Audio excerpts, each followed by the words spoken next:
Hey, let me show you something. Come on. Come on.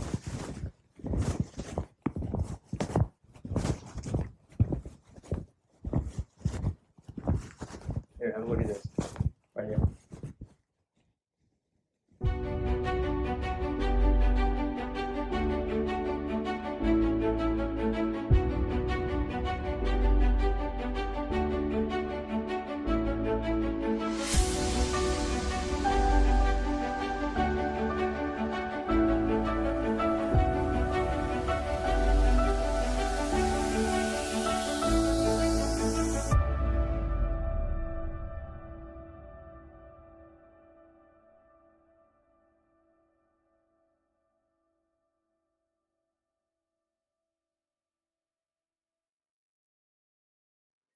All right, welcome back to Chaotically Intolerant, episode 122.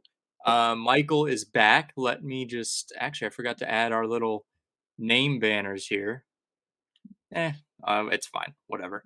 But this is a big week, kind of a new week, new things that we're doing. So introducing the the wheel of tolerance that we have, or intolerance. So this Leighton came up with this idea. I think it's a pretty good idea. We have some topics here that we'll spin the wheel for. These are the only topics we'll tolerate this week. We don't tolerate any other talk about anything else. So we want to get back to the name. We want to get back to being chaotically intolerant. So we don't tolerate any of this stuff. There's some permanent ones that we'll keep on there. So there's a name an athlete. So you name an athlete and we'll just talk about it. That's just guys being dudes. Naming a random athlete you can think of. Doing an immaculate grid, doing Sporkle, or there's a spin again feature, so you just get to spin again.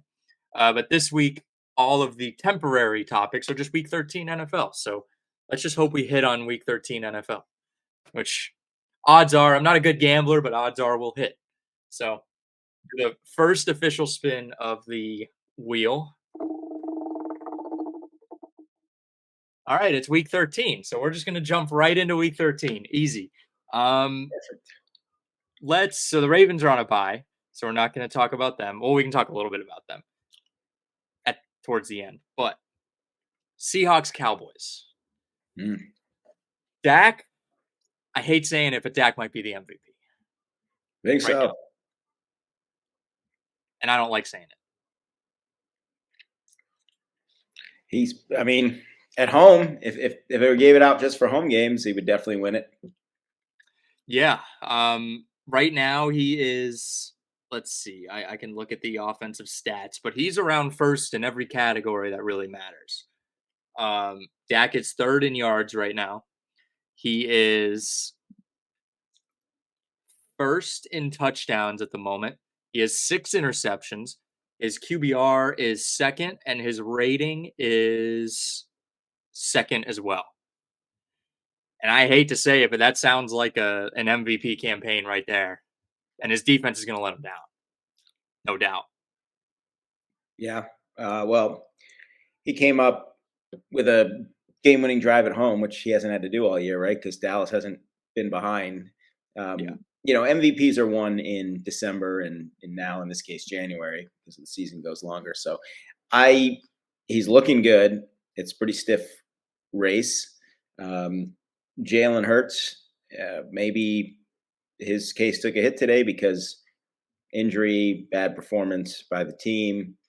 You'll have to think about Mahomes, Tua, maybe even Tyreek Hill. They never give it to a receiver.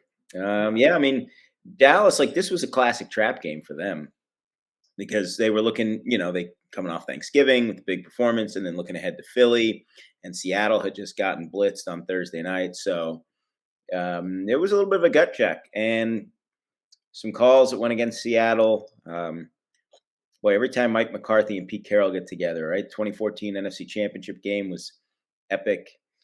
It was a fun game. Thursday night's given us a lot of duds. This was a real fun one. I think Dak could win it. He could. If Dallas wins the division, I think you have to start thinking about it. If Dallas is a wild card, I don't think Prescott wins it, but he's firmly in the discussion if Dallas actually takes over first place from Philly and wins the NFC East. So he's at 3,200 pass yards right now. He could realistically, it would take a lot, but he could realistically get to 5,000, I think. Is that crazy? Maybe that's a little crazy. Maybe I'm doing the math wrong. There's what, 5 games to go?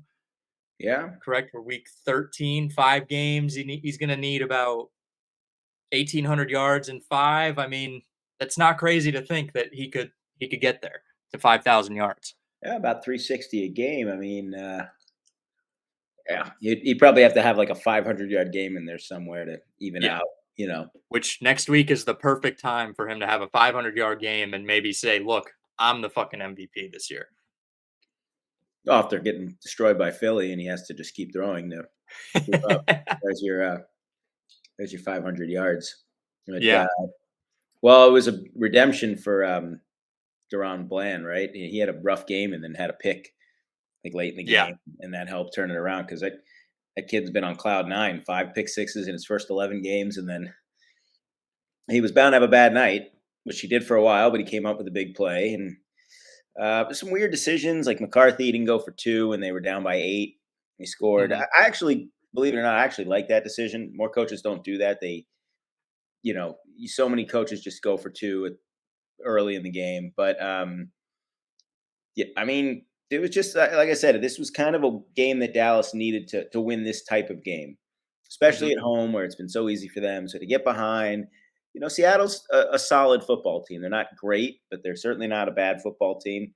They were rocking those cool retros, so I was happy to see that. It was a little bit of a gut check win for Dallas, and they kind of held serve, if you will, and then they got some help today with Philadelphia losing. So they're playing for a first place tie next week now.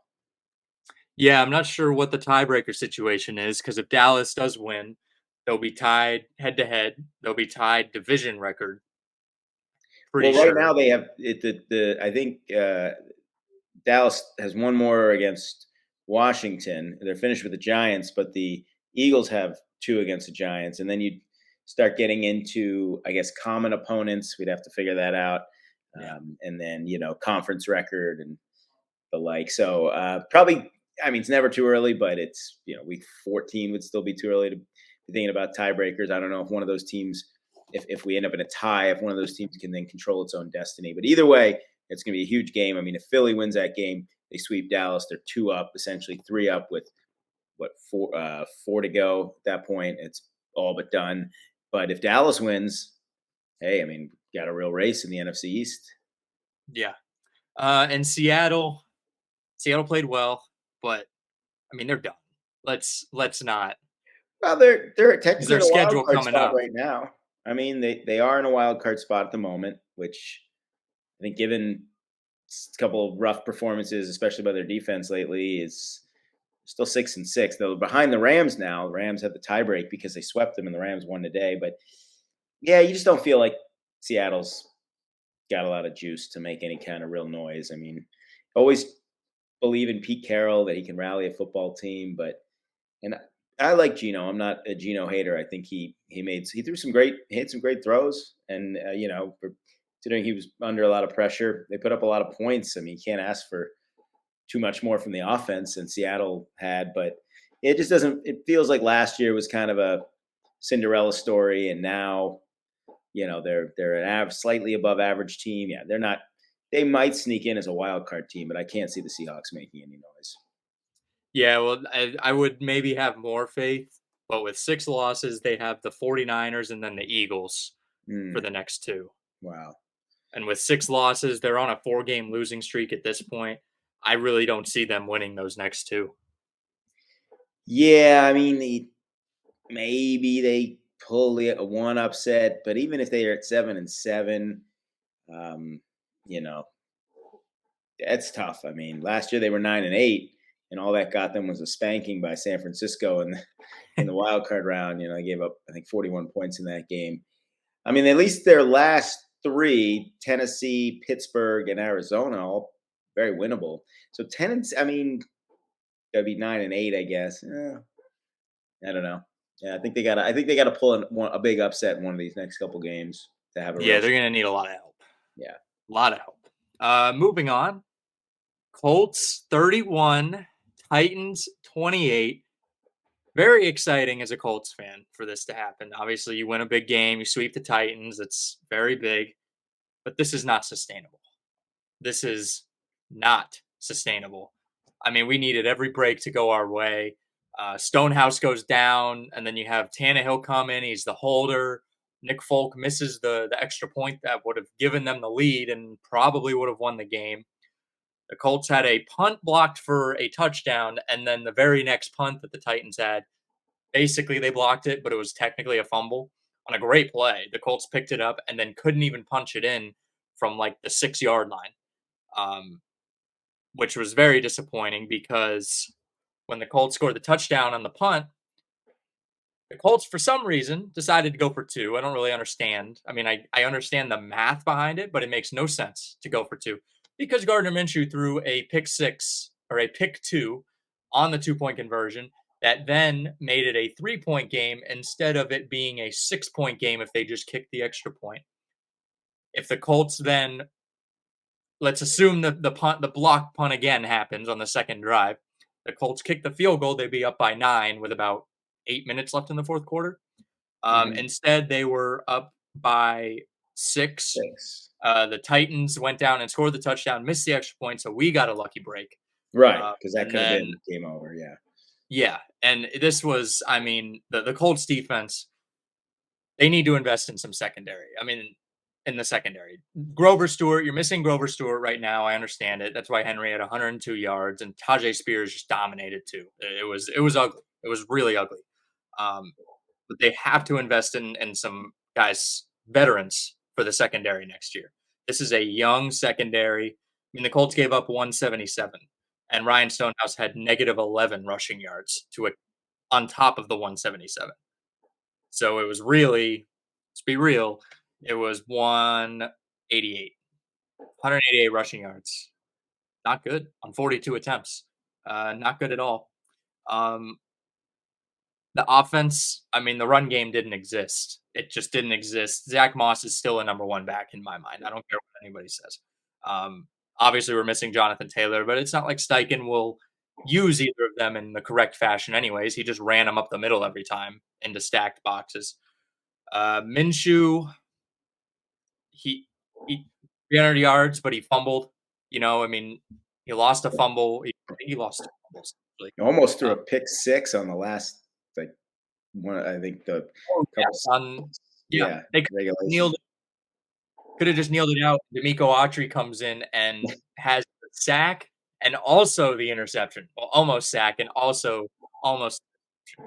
Um, so this is, I mean, Michael Pittman Jr. and Alec Pierce controlled this game today. Both had over Yeah. 100 yards, but this is not a sustainable way to win football games. And maybe it's just an unorthodox year for the Colts where you lose your starter, Anthony Richardson. Now you got Gardner Minshew in. So maybe it's just unorthodox and maybe I shouldn't make any sort of judgments. But the play calling and the time management at the end of the halves are major, major issues that should not be unorthodox.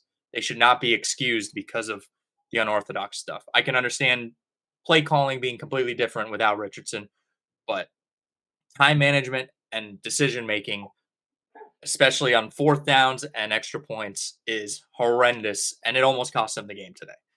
So I'm happy we won. It's good to win in the NFL, but this is not sustainable for a long-term team that wants to win a Super Bowl. It's just not.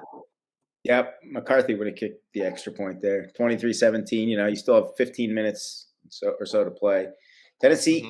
Tennessee's a young team going in the wrong direction, and they kind of found a way to lose this game more than maybe even Indianapolis found a way to win. But Colts have some, they did this to the Ravens. They weren't really supposed to win that game. They gave up a late safety, but then the Ravens couldn't do anything, and then they had a fourth down turnover. You're right. It's maybe just one of those years where there's a little bit of pixie dust on the Colts, and 7-5, and Jacksonville's starting to play well. I don't know if Indy will catch the Jags for the division, but Oh no way. certainly They alive also for. have a tiebreaker with us too.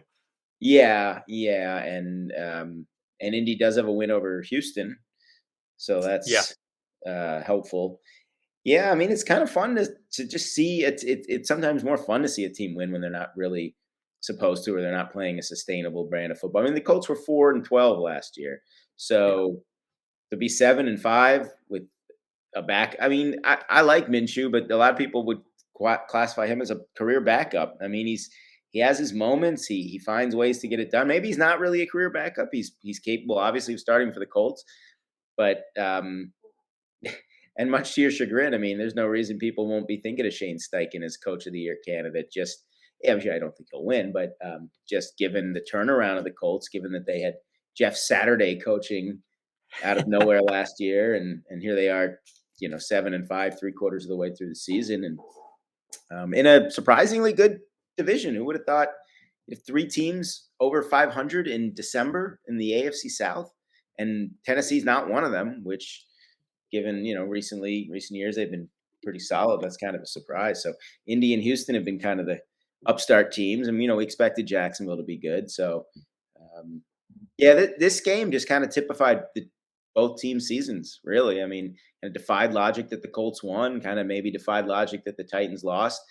I still think Vrabel's probably the guy, but the Tennessee, like we've said in previous shows, they need a hard reset. They really do. That it's just not. I mean, maybe Levis will develop, but they need some kind of overhaul on the roster. It's just not working. Levis, I mean, I think listen, I'm not sold on Levis as what he is right now. His honestly, his balls are wobbly. They are not accurate. I mean, I saw way too many. The only problem is the Colts defense refuses to blitz. They're some of the lowest.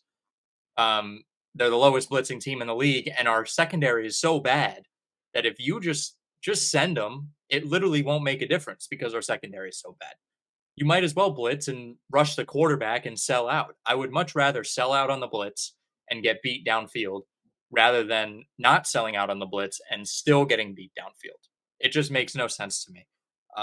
Playoff wise, because the Colts are, for some reason, they are looking at the playoffs. And again, like, I am extremely happy to have the Colts winning games. I don't want this to sound like I'm ungrateful, but I'm not being the like stupid fan where I'm just like, oh, we win, we're good. Where we win, that was me 10 years ago. That was probably you, Michael, 10 or 15 years ago when, when we're kids, you think you're winning and you're good. But this is not a sustainable brand of football. But right now, you have four teams in the AFC at 7-5, two teams at 6-6, one of them at 5-6, which they're most likely going to lose tomorrow.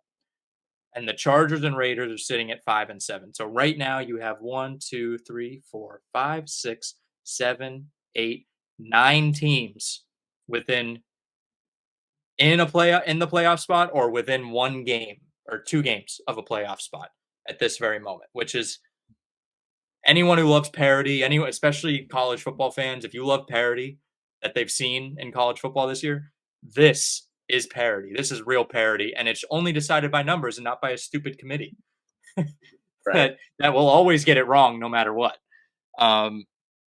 So yeah, I mean, congrats to the Colts. I'm happy that we won. I'll go to sleep. I'll have Victory Monday tomorrow, but it's just not sustainable. This cannot go on. And I understand Shane Steichen has turned us around. Last year, that Colts team could have also been this Colts team if a few balls bounced our way. You look at those games. A lot of those games the Colts lost, they could have easily won. And a lot of these games the Colts have won, they could have easily lost. We're almost like the Vikings. I mean, we're not as dominant as the Vikings were last year compared to now. But yeah, I'm just gonna say I'm happy. That's it. I'm happy that the Colts won a football game. So Yeah. we'll leave it at that. And we'll talk for about a minute on this next game. My God, Brandon Staley needs to be fired. Get his ass out of here. Mm-hmm. Belichick, it's time for him to go to Washington. Time for him to go to Washington.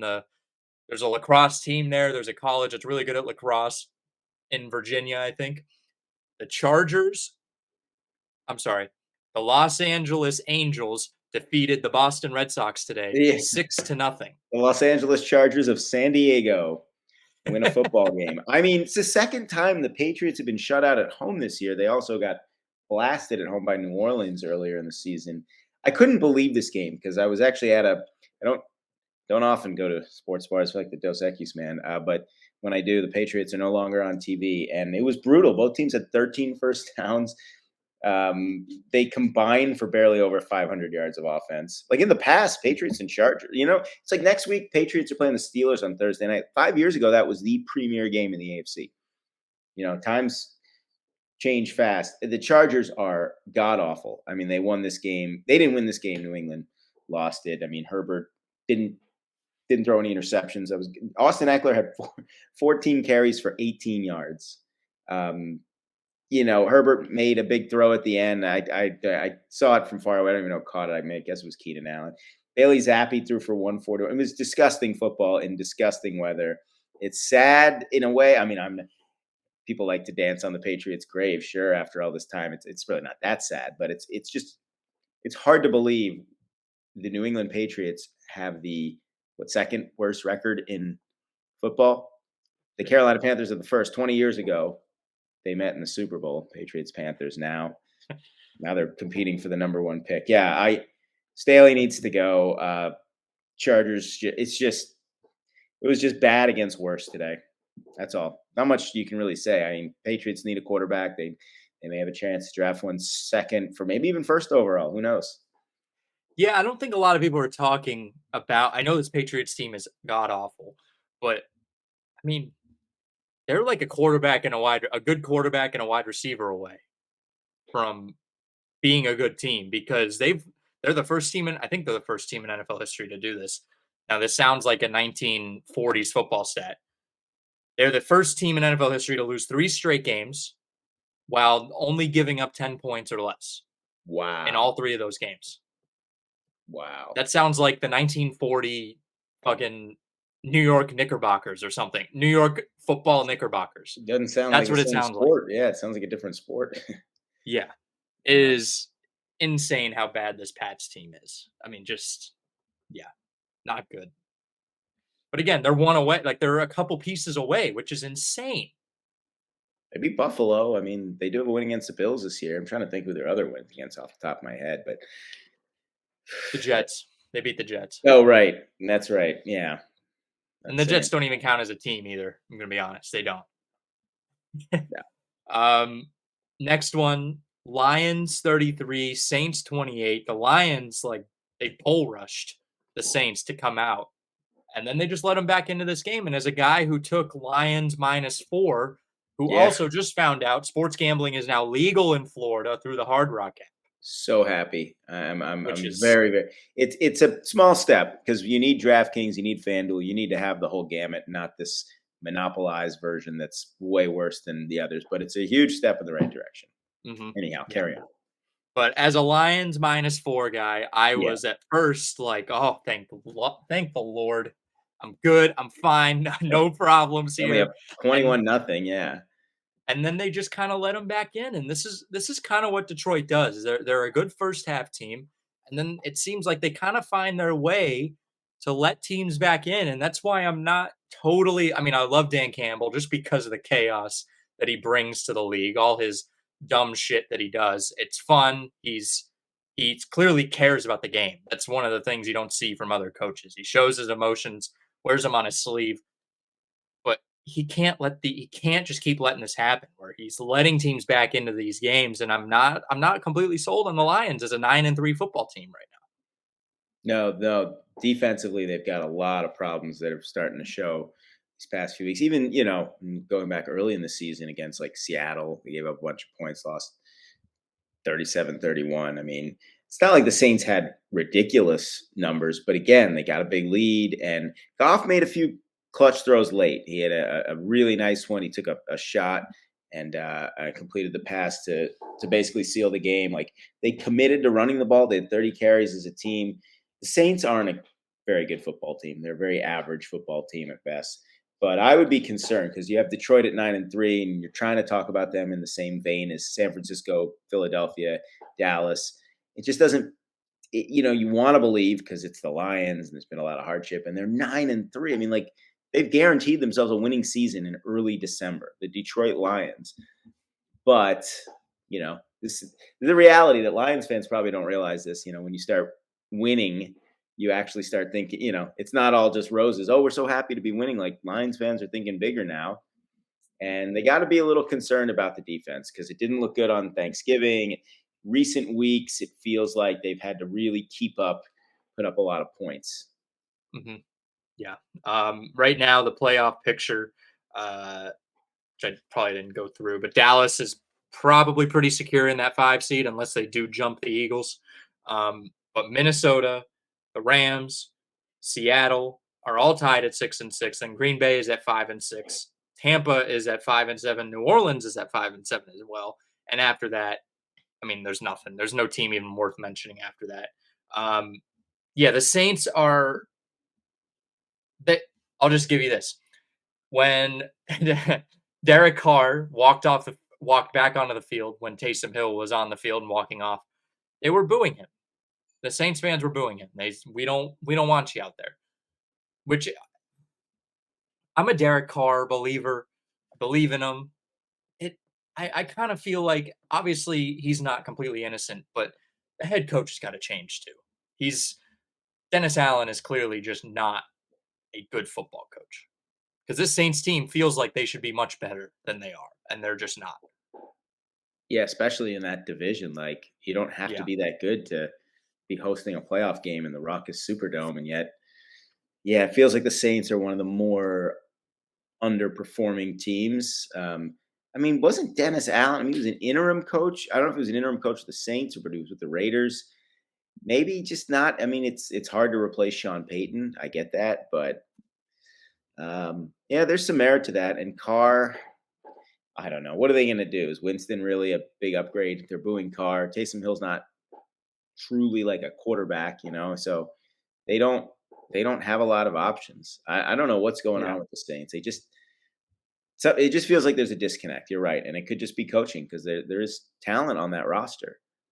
He was the head coach in Oakland from 2012 to 2014. I'm pretty sure that was the year that they drafted they had Jamarcus Russell. One of the years. I mean, Jamarcus Russell was drafted in 2007. I think that was after the Jamarcus Russell. I mean, there was still some bad Raider teams. Who was the quarterback that they took first then?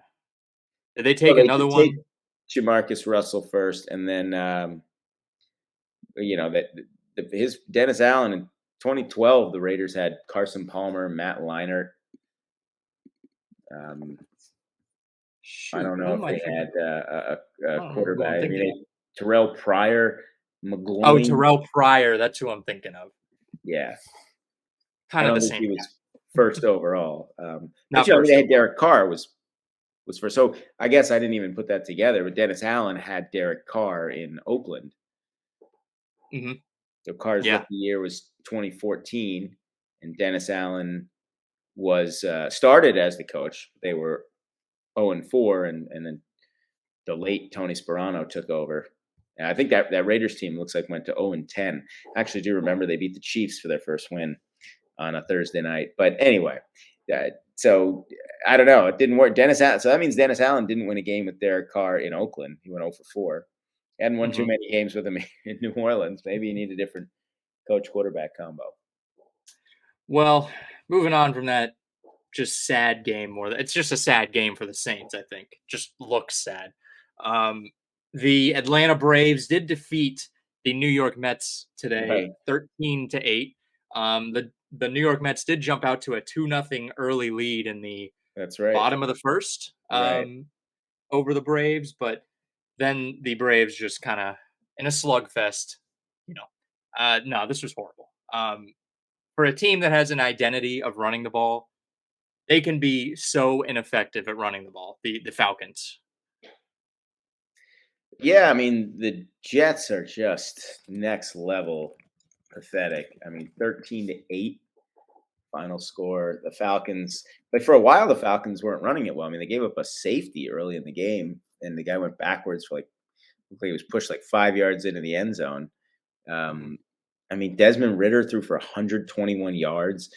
The teams combined for 29 first downs, 453 yards of total offense. Just I don't know if it was almost as bad as the Chargers Patriots game, but Yeah. look, the Well, fact Tim Boyle again, also got benched in this game too. what's that? Tim Boyle also got benched in this Yeah, game. yeah. I mean, Well, boy, when you get benched for Trevor Siemian, man, that's bad. I mean, a few weeks ago, the Falcons lost to the Vikings, and it was I think the same week that the same week that the Saints beat the Bears, and we were saying on the show, I was like, well, the Falcons couldn't beat Josh Dobbs at home, and the Saints, it was an ugly win, but they did what they had to do. And then today the roles are reversed. I mean, the Saints, you know, they lose to Detroit. Not that that's an easy game, obviously, but the Falcons did what they had to do, and at 6-6, despite the terrible stats and the quarterback changes and everything, they're 6-6, and they're in first place by their lonesome in the NFC South, yeah. and they play Tampa next week, which shouldn't in any universe shouldn't be a big game, but it kind of is. And if the Falcons win that game and they keep getting some help from the Saints, like they'll have a stranglehold on the NFC Mhm. South. I mean, I will say Atlanta's got a pretty good defense. They do have a pretty good defensive football team, and they got 3 turnovers today. Held the Jets to just 62 rushing yards. Of course, the Jets are going to be running the ball, right? And what other Yeah. choice do they have? So Atlanta's not horrible. I mean, they're just a very average team, but that might still be good enough to win the NFC South. And Rodgers isn't coming back. I mean, No, and why would he? he said it was only if they were in playoff contention. There is absolutely no way this team is going to the playoffs, even with him. They're 4-8. They're sitting how many games back? They're 3 games back right now of Houston. I mean, there's just no way because he targeted, I think, against Washington to come back, which would be Christmas Eve, and they wouldn't be in it at that point. There's no way he's coming back, even if he was 100% healthy. No way. So he's just trying to stay relevant Yeah, for right now. That's all that he's is doing. exactly what it He's is. getting Pat McAfee's numbers bumped up. Which, if they're bumping up Right. Pat McAfee's numbers, then that's good, I guess. Um, rematch of the Super Bowl. The 3-10 Cardinals defeat the 7-5 Steelers in a disgusting game. They actually postponed it twice, or they paused the game twice for lightning. Mitch Trubisky had to come in. Kenny Pickett was hurt, and it's also looking like we'll probably get Bailey Zappi or Mac Jones versus Mitch Trubisky on Thursday Night Football. So ugly, disgusting game. I never want to ever watch. But the Steelers aren't real. I mean, I think they're less real than the Colts at this point. This is bad. Yeah, and they lost T.J. Watt, and Pickett was in a boot, and they Trubisky fumbled the snap, and they just got like the Cardinal defense looked suffocating. And Mhm. believe me, they're not. I mean, they're okay. Trey McBride had a big game. He had 8 catches out of the 13 completions. So you had a tight end just carving up the linebackers and stuff for Kyler Murray's numbers weren't good. I mean, and the Steelers actually ran 31 times for 130. But yeah, the weather, it this felt like kind of like poetic justice. And I'm not talking about just because Connor was coming back to Pittsburgh and because the Cardinals lost 15 years ago in a controversial I still believe Santonio Holmes' one foot was on top of his other. Anyway, it just feels like the Cardinals aren't that awful. My dad and I talk about this sometimes. Like you almost want to pick games based on like what records should be. You're like, well, are the Cardinals really a 2-11 team? Are the Steelers an 8-4 team? No way. I mean, they don't even feel like a 7-5 team, but at least 7-5 is closer to reality Mhm. for them than 8-4. And it just and when there's bad weather, it takes the crowd out of it. And obviously, the start and stop of this game had to be maddening, especially for the fans. But look, I guess Kyler's probably he's probably auditioning for places to play next year at this point. Are they going to be able to get rid of that contract? To be honest, I don't know. Somebody will be desperate. The Jets, if Aaron Rodgers retires, who knows? It's just, Raiders maybe. Raiders could get desperate enough. oh, they always are. Yeah. It was a bad football game, but the Cardinals won it, and the Steelers. I mean, I'm sure Mike Tomlin will find a way to go 2-3 over the last 5 games and get his winning record. And they get New England on Thursday. They'll probably win that game, like 13-10 or something. And we'll talk about the great Mike Tomlin, but the Steeler team is very, very fraudulent. Like you said, I'd probably trust the Colts over the Steelers because the Colts at least have shown the ability to make big plays and put up some yards and some points. I think they're a top 10 scoring offense in like the last 10 weeks or something, last 12 weeks. I can't remember exactly, but the offense is not bad. And the Steelers' offense is bad. It is. I think offense really does kind of hide the fraudulentness, I guess, a little more. Feels like it does if you have a good offense, just sexier looking. Also, never bet on Mike Tomlin as a favorite, especially at home. Just he's so much better as a dog. Somebody should just tell him fake Vegas lines. They said, "Hey, you guys are 10-point underdogs against the Cardinals this week." He's like, "What? What the fuck?" And he's going to go in there and rile the guys up. And they're going to be like, "Mike, what are you talking about?" He's like, "They said we're 10-point dogs." And then nobody will say anything and they'll go out and win. He could win a Super Bowl off that. Sure. We should just hire a guy to put fake numbers up. That would be a perfect hire. They could win a Super Bowl. Easy. Steelers, contact me. I can do that for you. Dolphins 45, Commanders 15. Oof. Ron Rivera is so done. And Tyreek Hill, anytime Tyreek Hill steps on the field, he looks like an F1 car versus like a 2020 or 2012 Honda Civic. I mean, it's out of a cannon. I mean, as soon as he catches the ball, he's fucking gone.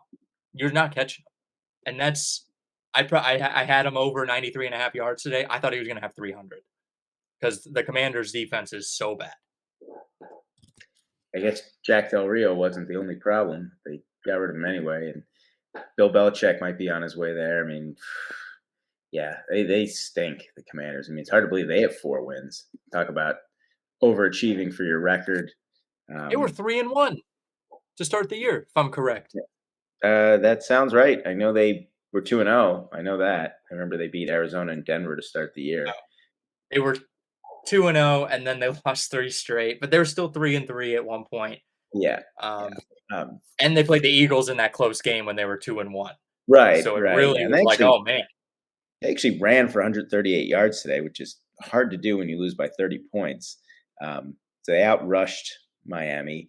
It's like if you look at the final numbers for Tua, it was like, 280 yards, 2 touchdowns, and I mean Hill had 157. But it was like it was over so early. It just didn't.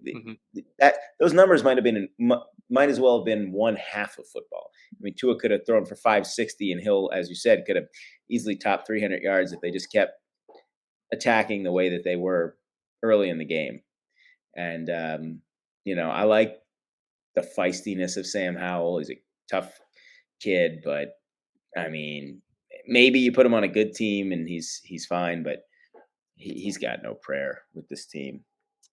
I wouldn't, a lot of people are saying they need to go out and get a quarterback. I would be fine if they rode with him for one more year.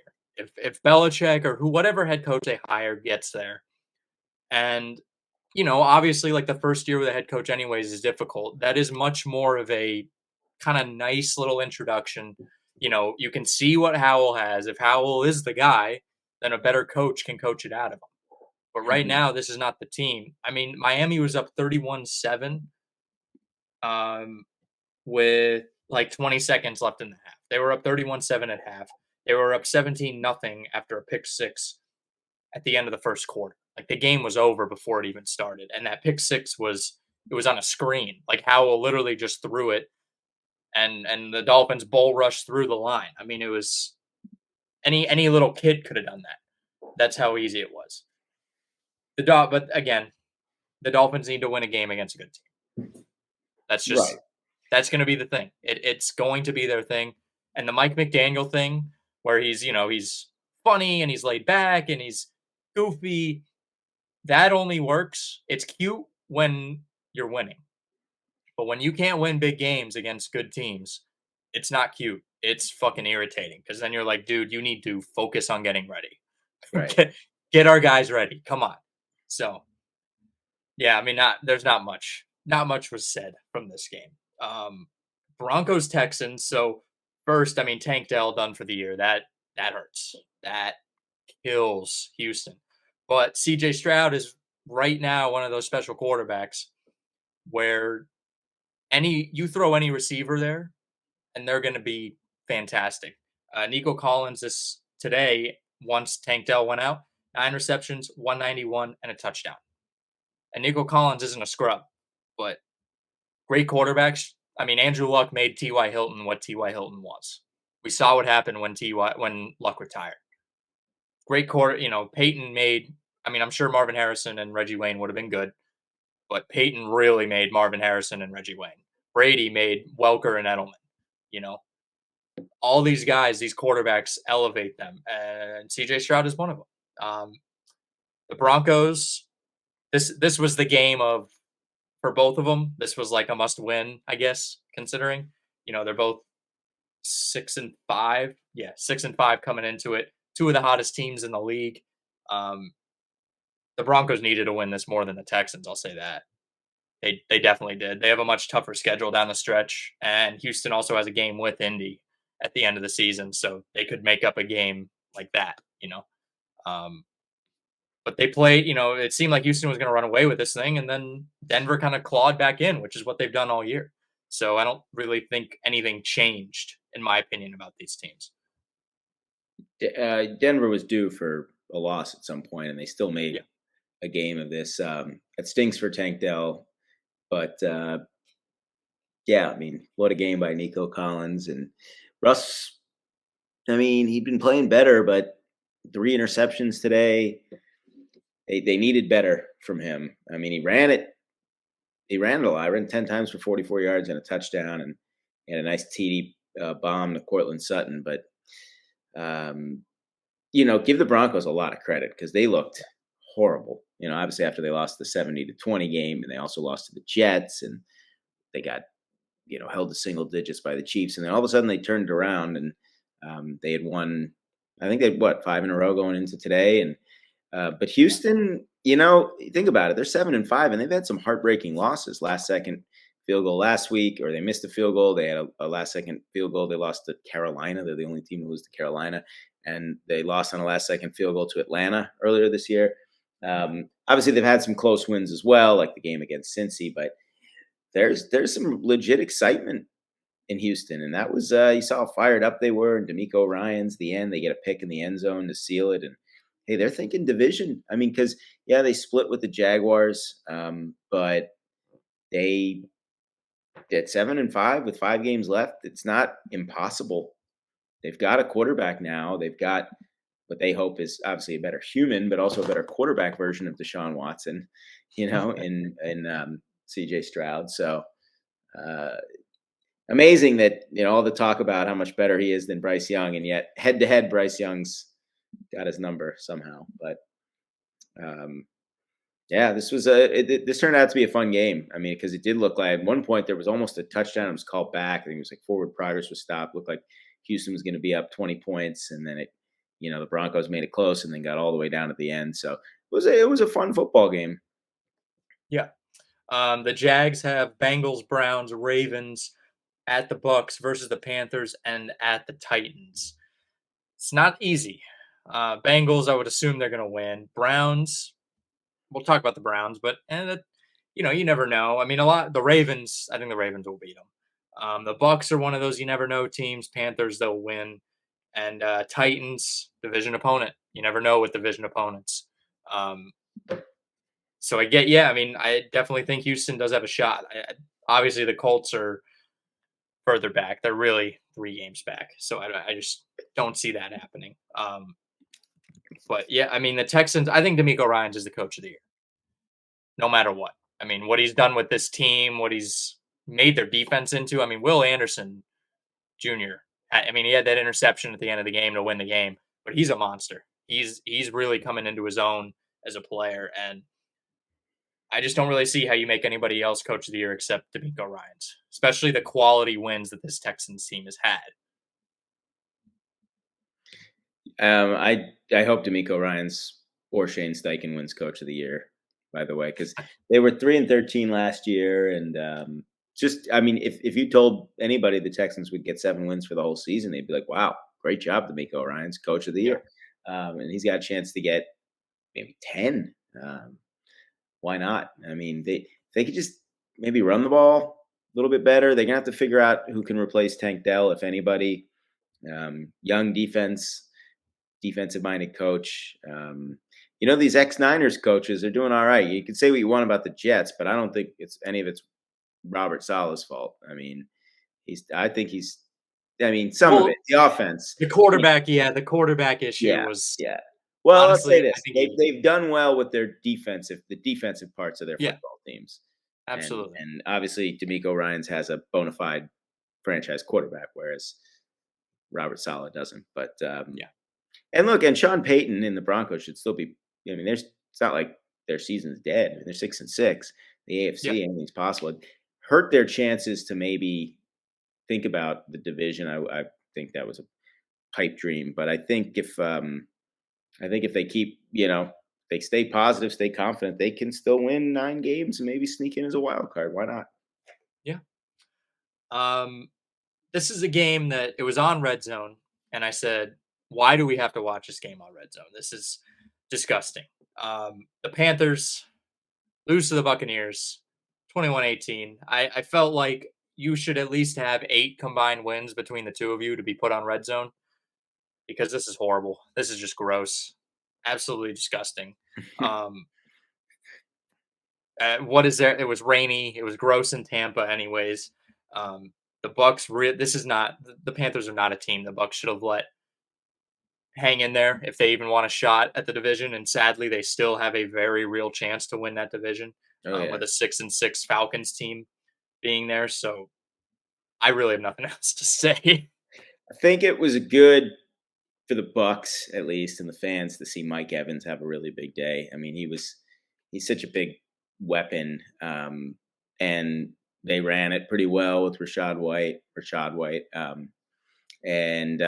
mean, like they let Carolina sort of sneak back into the game, but Evans had a huge day. Had a long catch and run for 75 yards. Yeah, I mean the Bucks. They started out well, right? I think the Bucks may have started 3-1. If I'm not mistaken. They did start 3-1. They They did, did. and coming into today, they'd lost, I guess, 6 of 7.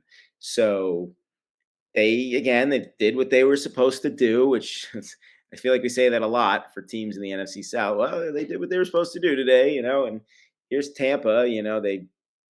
They're not like it's funny. You look at the NFC South standings, and if you look at the 1, 2, 3 in the division, the way that they're listed here, Atlanta has the fewest points, and then Tampa actually has 7 more than Atlanta, and then New Orleans has scored 24 more than Tampa, but they're slightly worse in points again. You know what I mean? It's just weird. Yeah. You can't really discern who's actually good, and I don't know any of them are good, but who might be the best. But yeah, I don't know. Not much more to say about this game. Good for the Bucks. They beat the Panthers. I'm not really. I almost feel like the Bucks would be the team that the NFC doesn't want to win the NFC South. I feel like if you catch them on the right week, they may be able to actually do something. Yeah. Like the Beastquake Seahawks. Yeah. I think they were 7-9. I think they might be the team. Be Right. like, well, if you catch them on the right, Baker Mayfield can go crazy, and you have Mike Evans and Chris Godwin if they're healthy, and Rashad White's a monster. I mean, I don't know how he hasn't used more. I love Rashad White. He looks like Derrick Henry when he runs. And then their defense still isn't horrible. I mean, Vita Vea is still pretty damn good, I would say, and their secondary is the problem. But I think they're the team they don't want to win. If you're a number 5 seed, you don't really want to see Tampa. You'd rather see New Orleans or Atlanta, in my opinion. Right. I mean, Mayfield, he likes beating his former teams, I guess. He beat his former team today. And the Bucs have won a Super Bowl recently. Yeah, they're probably the one team in that division that could do something in the playoffs. Yeah, I'm not saying they will, but they're the highest opportunity or highest chance of making an upset. I don't think they would get past the divisional round. There's no way they would get past the divisional round. I'm putting my stamp on that. Anybody wants to come back to this when the Bucs go to the Super Bowl, you can. I'm putting my stamp. There is no way the Bucs get past the divisional round. They could win a wild card game though. Browns and Rams. The Rams needed this game here. They would have dropped to 5-7 at this point, and the NFC is a little less forgiving wins wise. But the Rams are 6-6 at the moment, and the Browns. Joe isn't the answer. He's more of the answer than DTR or PJ Walker, I think, but he's still not the answer. It's this Browns team, unless their defense really kicks it up a notch and the defense is still good, they're not doing anything. They're not going anywhere. I don't think they'll even make the playoffs. I mean, I was just rooting for Joe Flacco. I'm not really rooting for Browns. Just wanted to see Flacco maybe play well, and they kept him in the game for a while. And they thought they tied the game, but then they missed the extra point, and they would have tied it. But the Rams are playing better now, though, and they have the tiebreak over the Seahawks. And Stafford had 3 touchdowns, and good to have Cooper Kupp back, and Puka Nacua went over 100. Yeah, I feel like what you just said about the Bucs could apply to the Rams. That's a team that, you don't know, catch them on a certain day. I mean, they're not going to be a division winner, but as a wild card team with, having won a Super Bowl in the last couple of years, I don't know. I mean, I feel for the Browns because it seems like, things never go their way. They had a 7-4 season once with Johnny Manziel, and I think they lost out. And they're 7-4 now. Joe Flacco, I think it was 2014. So again, Rams did what they had to do, and they won the game. And that I wouldn't count the Rams out. I don't think they're like good, but they're just a team you don't want to sleep on. Mm-hmm. So that's all. Yeah. All right, next one, because there's nothing more to say about that team. I guess supposed game of the week, 49ers Rams. 49ers really kicked the shit out of 49ers Eagles. 49ers kicked the shit out of the Eagles here. Head of security got kicked out for the Eagles. So typical Philly thing. I don't know. I guess he touched somebody. I didn't actually see the play. But when I hear a head of security is touching another player, you shouldn't be getting involved if you're not a coach or a player. You just shouldn't. That's not your time to get involved.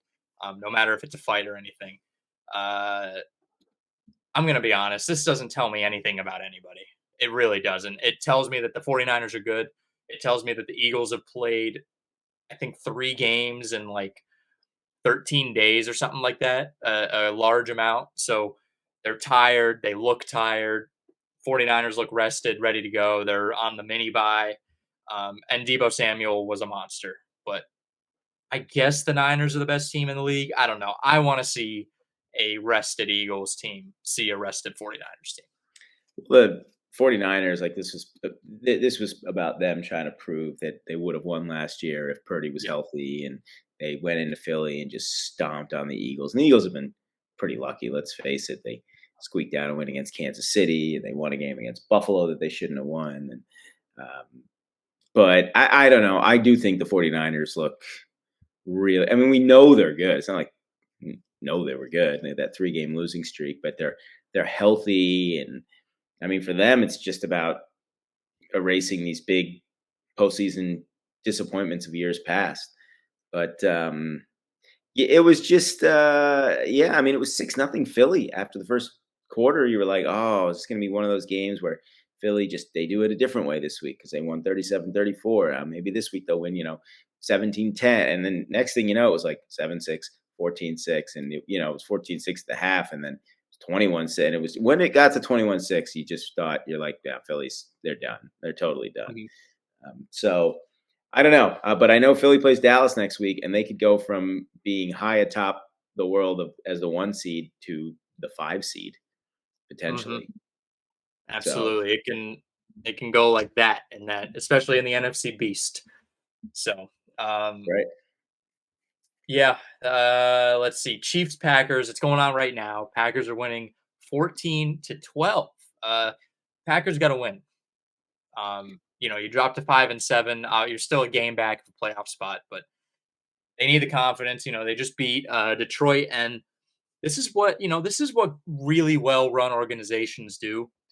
They're just able to find ways to win. You thought they were dead, you thought they were out of it. They were 4-6, and suddenly you're looking at them right now, and they can get to 6-6. They can be back in a playoff spot, and this is just what those well-run organizations do. They never truly lose. Seems like. Right. Yeah. I mean, Green Bay obviously has to win this game. So many people, including myself, want to see Green Bay win this game. It's huge for the Ravens as far as. I mean, how is anybody not sick of the Kansas City Patriots by now? I mean, this is just we're setting up for another 20 years of the same thing in the AFC. It just has shifted. It just feels like, I mean, with the Taylor Swift thing and the Kelsey brothers, my God, it's nauseating. But the Chiefs you can't ever count them. I mean, the Packers had some opportunities. They got pushed out of field goal range before the half, and saw a stat. I forget what game it was. I don't remember, but the Chiefs' point differential in the last 2 minutes of the half is like plus 57, and the next closest team is like less than half that. It's like 26, 28 or something. And so Green Bay had a chance there, and I mean, Jordan Love and the Packers look so good on Thanksgiving. They look like such a complete team, and they didn't have their full complement of guys. And they got off to a strong start tonight, but they have to figure out a way to just keep the pedal to the metal. And they got to figure out a way to cover Kelsey, because everyone's saying he's not as good. They had a 3rd and 18, and you blink and Kansas City's right back in the game. Yeah. But the Chiefs, to me, are the best team in the AFC. It doesn't mean they're going to win the AFC, but if they get a bye, I mean, who's going into Arrowhead and winning? Maybe the Ravens. I hope so. That'd be great. But look at how beat up the rest of the conference is. Burrow's done. Browns are done. Buffalo's terrible. Can't try. I mean, Buffalo plays there next week, and they have won there the last couple of years in the regular season, but they do it again with this, broken spirit of a team. The division kind of stinks. I mean, when Denver's your second best bet in the next best bet in the AFC West, you got problems. Jacksonville, Miami, they both lost to Kansas City already this year. Where's the hope that somebody can slow this outfit down? It's only Baltimore.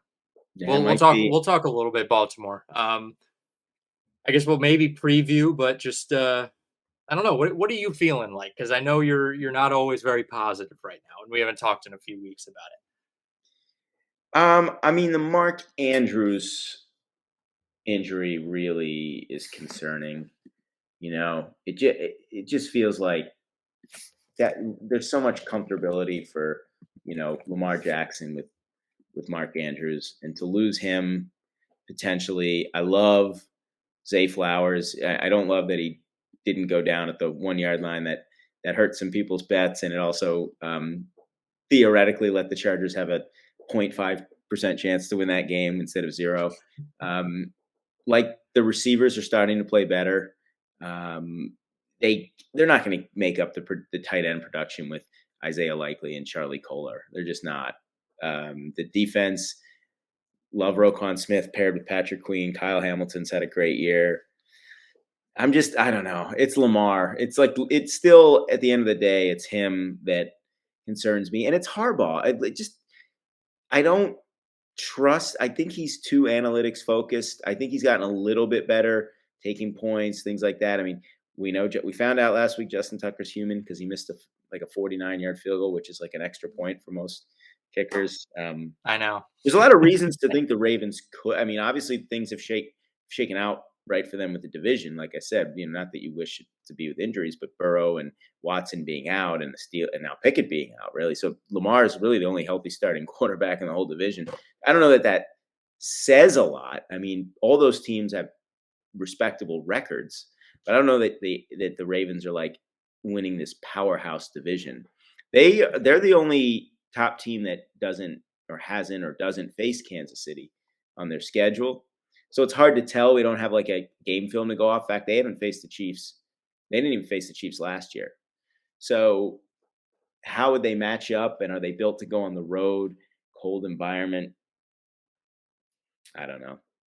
Do they see San Fran this year? They do on Christmas Day, Christmas That's night. going to be your barometer right there, I think. Yeah, It's going to be in about as San much of a Fran. barometer as you can get. Yeah, yeah. Yeah. So nice to have I a guess, week off, but it would really that's help true. if Packers could get a win because that would be a big win for the Ravens. Yeah, that should push you guys to number 1, right? Would push the Ravens to the one. Well, they are in the 1 seed because they have an extra game over Kansas City, but Kansas City would have the tiebreakers because the Ravens' losses have all been to AFC teams, I believe, and the Chiefs have only lost one AFC game, and that was to Denver because their other losses were to Detroit and Philly. So there's basically no way that Ravens will have the tiebreaker under any scenario with Kansas City. So they'll need to finish a game or with a tie, half game ahead, as it were. You never know, but they have to have a better record than the Chiefs to have that tiebreak if those teams finish, one. All right. One. Well, oh, No, I'm sorry. That's I it. think you're cutting out. Oh, Oh, okay. So we'll do the wheel, I guess. I want to be as consistent as possible before we discuss any Monday night football, because this game sucks anyways. So I'd rather play Sporkle or some other game than talk about this game. So we'll give her a spin.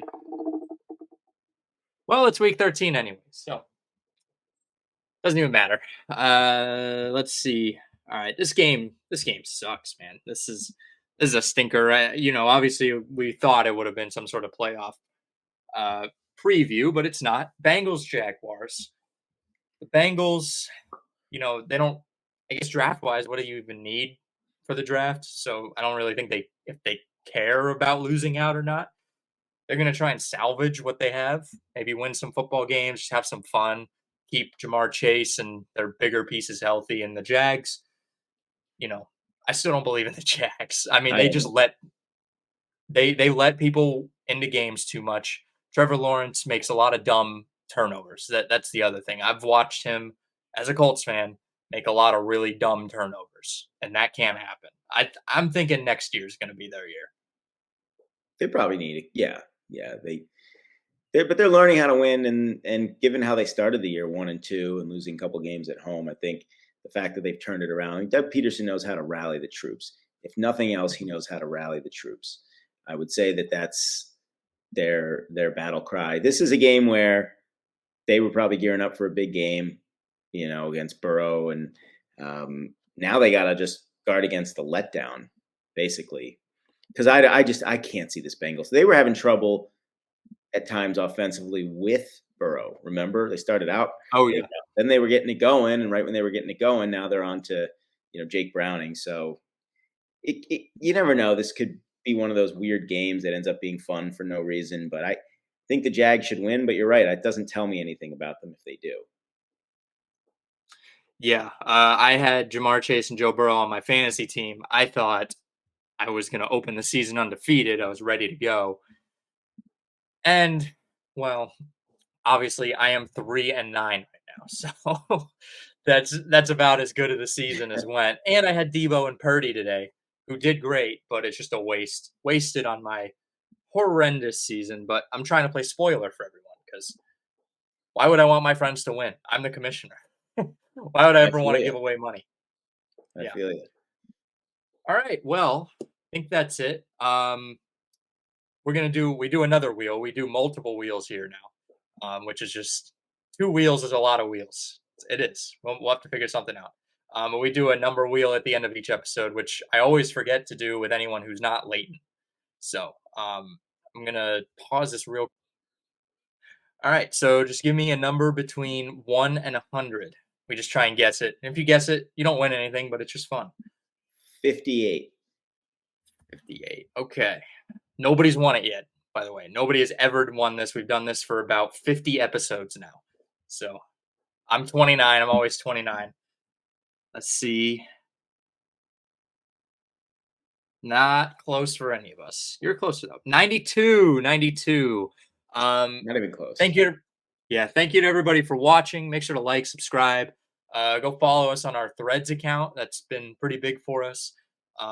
starting to grow real big on there. But follow us everywhere, and liking and subscribing to YouTube is big as well. So thank you to Michael for coming, and we will see you guys next week.